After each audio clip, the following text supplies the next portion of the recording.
Saturday, September 7th, 1996 was much like any other day in Tupac Shakur's life since he became an international star of music and movies. Cameras snapped his picture and video recorded his movements wherever he went. On that day, Tupac travelled to Las Vegas to watch the WBA Heavyweight Championship boxing match between Bruce Seldon and Mike Tyson. Later, he was scheduled to perform at Club 662, the music venue operated by Death Row Records boss Suge Knight.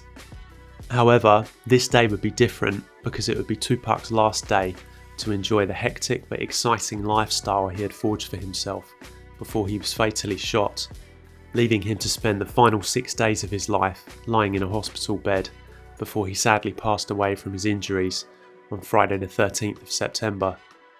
The conspiracy theories that say Tupac somehow faked his own death and is living out his life in Cuba or South Africa or Navajo tribal land in New Mexico refuse to go away, despite testimonies to the contrary from numerous eyewitnesses and people close to Tupac, including his mother, who identified his body to the coroner, and a gruesome autopsy photo leaked and later published by reporter Kathy Scott. One of the explanations given for how Tupac could have accomplished this is that he was using a body double while he was in Las Vegas. By virtue of this, the conspiracy theorists reason it wasn't Tupac who was shot that night, but actually his body double, allowing Tupac to slip away unscathed and into anonymity. In my opinion, this theory is preposterous because it ignores all of the overwhelming evidence that it was indeed Tupac who was shot the night of September 7th. In this video, I'll look at the rather weak evidence the conspiracy theorists used to support this theory, then give you my explanation of what I think is really going on here. Let's get into it. The first photos of Tupac on September 7th are from early in the day, probably around lunchtime, when he and the rest of the Death Row entourage were making the 4-hour drive from Los Angeles to Las Vegas. The crew decided to stop for a hamburger at a branch of In-N-Out Burger in Barstow, a city in the Mojave Desert of Southern California on the Interstate 15 route to Las Vegas. Tupac is pictured wearing his orange silk dress shirt and large gold euthanasia medallion that he would be photographed wearing later that day at the MGM Grand Hotel and Casino. His bodyguard, Frank Alexander, wears a white t-shirt and accompanies Pac in 2 of the photographs. They are pictured near the group's convoy of cars, including the black BMW 750 sedan that Suge would be driving with Tupac as passenger when they were shot. In the background, a sign can be seen bearing the name Factory Merchants of Barstow, confirming their location. This is an outlet mall that includes the branch of In-N-Out Burger, both of which are still there to this day. The photos are snapped either just as they are arriving at the restaurant or just as they are leaving. The rest of the photos and video we have from that day are taken after Tupac arrived in Las Vegas, from the early afternoon right up until minutes before the shooting, which occurred at 11:17 PM Pacific time. Tupac is pictured posing with a male fan and several female fans who seize the opportunity to snap a picture with the larger-than-life star. He is seen throwing dice at a busy craps table, apparently on a winning streak, as told by Frank Alexander in his book, Got Your Back. Tupac is pictured posing with what looks to be a 5-piece music group, and there are numerous pictures that capture Tupac in motion as he moved through the casino, enjoying the day. In some, he has a lit cigarette in between his fingers. In another, he throws up the iconic W hand sign for West Side. In all of them, his orange silk shirt is unbuttoned down to his solar plexus, revealing the edges of some of his tattoos and showing off his huge gold medallion, which glints in the bright lights. He is having fun, living in the moment, smiling, in high spirits, no doubt excited about a weekend of fun in Sin City, looking forward to seeing his friend Mike Tyson in action later that night, and afterwards performing some of the songs from his new Machiavelli album for the first time to adoring fans. In addition to these photos, there is brief footage of Tupac, accompanied by Frank Alexander, now wearing a black t-shirt, shot from 2 slightly different angles and filmed at 7:51 PM. We know this because of the timestamp on the camcorder used to record it. Basketball legend Irvin Magic Johnson appears first, and a few minutes later he is followed by Pac, who abruptly changes the direction he is walking in to take a less congested pathway, forcing bodyguard Frank to play catch up with him, something Tupac reportedly did often. The timestamp would place this footage as being taken just before the Tyson fight, and Puck and Frank were probably on their way to the arena. After the boxing match ended, there is footage filmed the moment Tupac and Frank emerged from the arena, now accompanied by Suge Knight. This video was filmed for an interview conducted by freelance journalist Cornell Wade for Black Entertainment Television and would be Tupac's final interview.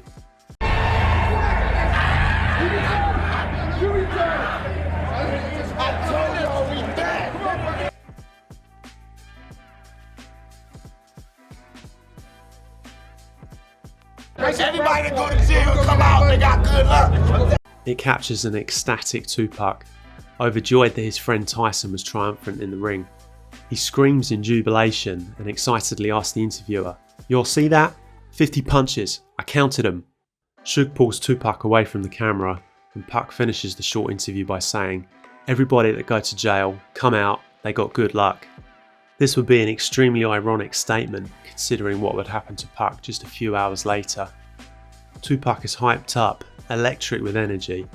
It was only moments after this footage was filmed that he attacked Orlando Anderson, and given how amped up Puck was, it's almost unsurprising that he sucker punched Anderson, inspired by Tyson's victory to throw some punches of his own. After Tupac and the Death Row entourage assaulted Orlando Anderson and made a quick exit from the MGM Grand, they went back to the Luxor hotel where they were staying, just a few minutes walk away. Tupac goes to his room to change clothes. Shortly afterwards, he poses for 2 pictures with fans at the Luxor, wearing a dark green Nike basketball jersey and his gold medallion. Not long after this, the very last video footage of Tupac is filmed, capturing him and Suge Knight standing in the valet area of the Luxor hotel, talking to groupies while they wait for their cars to arrive. This outfit Tupac is wearing, the dark green basketball jersey, is the same one he is pictured wearing in the final photo of him taken alive, sitting in the front passenger seat of Suge's BMW, approximately 20 minutes before the fatal shooting. So far, we've seen various photos and videos showing Tupac wearing 2 different outfits on September 7th.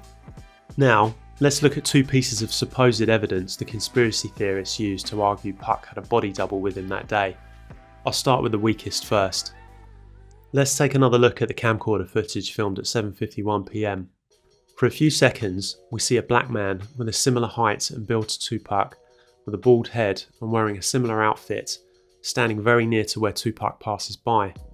After Tupac passed the man, Puck looks back and waves at someone before continuing on his way. Some conspiracy theorists suggest this man Tupac passes is his body double, and he is the person Tupac looks back at and waves to. The man does look like Puck in the few seconds we see him, however we only see him from the side and on grainy camcorder footage. Better resolution video might reveal the 2 men actually look very different. But there are big problems for this argument. The man appears to be wearing a red shirt, not an orange shirt that we know Tupac was wearing, so not an exact double. Secondly, the whole purpose of using a body double would be to deceive people into thinking the double was Tupac. So to have the 2 men in the same room as each other and actually interact with each other would defeat the point. And lastly, if this man was a body double, the act of Tupac swapping his dress shirt for a basketball jersey would compromise the plan of deceiving people, because Tupac would now be wearing a different outfit from the body double, making it easy for people to distinguish Tupac from his supposed lookalike. As for who Tupac was waving to, well, he was probably simply waving to a fan who had recognised him. Next, let's take another look at the photo of Puck shooting dice at the craps table. Behind him, we see a black man wearing a basketball jersey with a white trim, similar to the white trim on the jersey Tupac changed into at the Luxor. An alternative theory put forward by some conspiracy theorists is that this man is actually Tupac's body double. But this theory is no more convincing than the last one. Firstly, it is very difficult to see the man in much detail. We can't tell if his jersey is dark green or another colour. We also can't really tell if the man looks anything like Tupac at all. The only characteristic that we can see that they share in common is that they are both black. Next is a problem familiar to the last theory, that is, Tupac and his supposed body double being present in the same room together, standing so close, would ruin the deception and compromise the plan. Lastly, this alleged body double is supposedly wearing an outfit that Tupac would not change into until much later that night, meaning there were several hours where the two men were wearing different outfits. This would further compromise the plan because for a large part of the day, they were easily distinguished by their differing attire. Most likely, this was just a random member of the crowd who was coincidentally wearing a similar jersey to the one Puck would change into later. The evidence for the two conspiracy theories we've seen so far is very weak. So weak that I don't think either can be taken seriously. But there is a third theory which, on the face of it at least, does seem to have a bit more substance to it. I do think there is a rational explanation for this that can refute the conspiracy theory, but it takes a bit more explanation. Let's get into it. There are actually two more pictures of Tupac taken on September 7th that I haven't shown you yet. In these pictures, he wears a third outfit, different to the orange dress shirt and dark green basketball jersey we've already seen him in.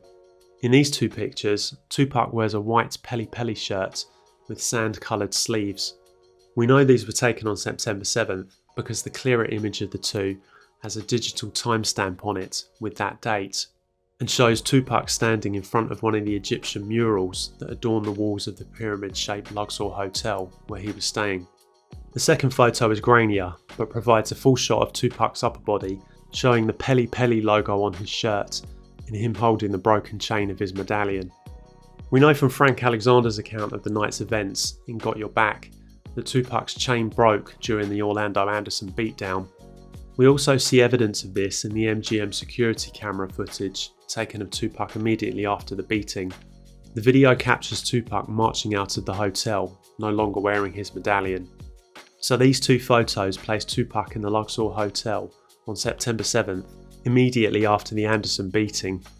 They must have been taken after Tupac had gone to his room to change out of his orange silk shirt, but before Frank had managed to fix the broken chain, as he tells us he did in his book. Curiously, in the next photo in the timeline, Tupac appears in the green basketball jersey, and a man standing behind Tupac on the right hand side of the picture is now wearing the white and sand coloured Pelle Pelle shirt.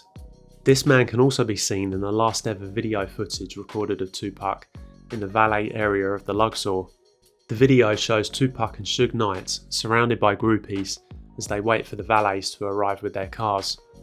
While surveying the scene, the camera briefly pans to the right and the man in the Pelle Pelle shirt can be seen once again, this time standing on his own, almost as if keeping watch.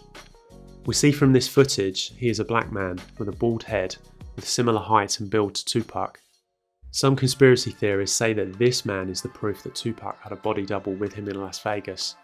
Aside from his similar physical appearance, there's a couple of things giving this theory a bit more substance than the first two we looked at. Firstly, the man seems to be wearing an identical shirt to the one Tupac was pictured wearing earlier, and quite a distinctive design too, with the large Pelle Pelle logo on the stomach and contrasting coloured sleeves. And secondly, Tupac seems to have worn the Pelle Pelle shirt for a curiously short amount of time before changing into the basketball jersey. Between going to his room to change from his orange dress shirt into the Pelle Pelle shirt, then changing once again into the basketball jersey, before heading to the Luxor's valet area, he must have only been wearing the Pelle Pelle shirt for a matter of minutes. Why bother changing into the Pelle Pelle shirt at all? Those who are conspiratorially minded might argue that this was a deliberate decision, with Tupac wearing the Pelle Pelle shirt for just long enough for people in the lobby area to see him wearing it, and for a few pictures to be snapped, before changing shirt again and leaving the body double wearing the Pelle Pelle shirt to confuse people into thinking that he was Tupac. However, there are serious flaws with this theory, some familiar from before and some new ones. Starting with the familiar flaws, it doesn't make any sense for Tupac and his supposed body double to be physically so close together, because this would ruin the subterfuge. Secondly, Tupac continued to be out there in public, being photographed and videoed wearing the basketball jersey. If he wanted people to think the last thing he was wearing was the Pelle Pelle shirt, then he'd done a poor job of this. Thirdly, the video footage is grainy, so even though the supposed double looks similar to Pac, better quality video might reveal he has a different appearance. There is also a rather logical, mundane explanation for why Tupac was wearing the Pelle Pelle shirt only for a very short time. That is, he decided it was too hot to wear it and changed into the cooler, sleeveless jersey. We can see in the better quality photograph of Puck wearing the Pelle Pelle shirt that there's a film of sweat on his face, neck and chest, revealing just how hot it was in the Las Vegas night. It's likely that Puck simply decided after putting on the long sleeve Pelle Pelle shirt that he was too hot and changed out of it. He might have also thought that once bodyguard Frank had fixed the chain, his gold medallion would stand out better against the dark green jersey. So Tupac changed shirts, or rather, took it off and gave it to one of his entourage to wear instead. My opinion is that he gave it to Castro, one of the 3 outlaws with Puck that night, the other 2 being Idi Amin and Gaddafi. If it is Castro wearing the Pelle Pelle shirt, this would account for the similar physical appearance. Castro is, after all, Tupac's blood cousin, has a similar height and build, and has a bald head. In the photo taken after Tupac has swapped the Pelle Pelle shirt, there's another man in the background who looks a lot like outlaw member Gaddafi. If it is Gaddafi, this is evidence the outlaws were close by when the photos were taken, increasing the likelihood that it was Castro wearing the Pelle Pelle shirt. And if it is Castro, this also poses another serious problem for the body double theory. That is, Tupac would not have used his beloved cousin as a decoy, a target for the gunfire of any would-be assassins out there. It's much more likely that Tupac simply decided the Pelle Pelle shirt was too hot to wear and gave it to Castro to wear instead. No body double, no mystery. So there you have it. I hope you enjoyed watching me debunk the conspiracy theories about Tupac having a body double in Las Vegas on September 7th. I really don't think there's any good evidence for those theories at all.